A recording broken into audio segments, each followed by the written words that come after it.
The opposition leader has been unable to explain why he allowed senior Liberal MPs to engage in talks with the Greens about minority government. Will Hodgman has revealed Reen Hidding, Jeremy Rockcliffe and Peter Gutwin held discussions with Greens members after the 2010 state election. Here's state political reporter Brad Markham. It's a new twist that raises more questions than answers. Discussions took place with Mr Booth.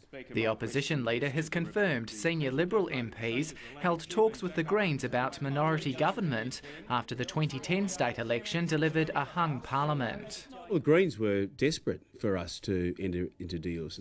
Kim Booth tells the story differently.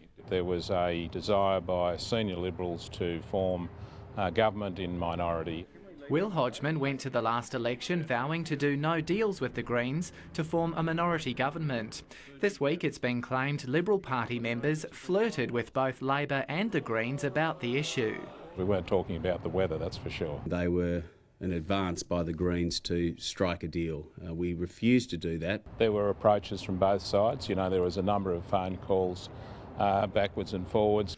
Mr Hodgman has been unable to explain why Liberal MPs were allowed to engage in talks if he wasn't interested in a deal. If the polls are correct, the Liberals are on track to win in a landslide next March, meaning it's unlikely they'll need to do any deals to form government. Those same polls will also raise alarm bells for the Premier. Lara Gidding's popularity has slumped to a new low of 18%, just 1 point better than the figure that triggered Paul Lennon's resignation as Premier. I'm not nervous whatsoever because we know that what is really important here is that we have a united Labor team. The Premier will be hoping the focus stays on Will Hodgman's leadership and not her own.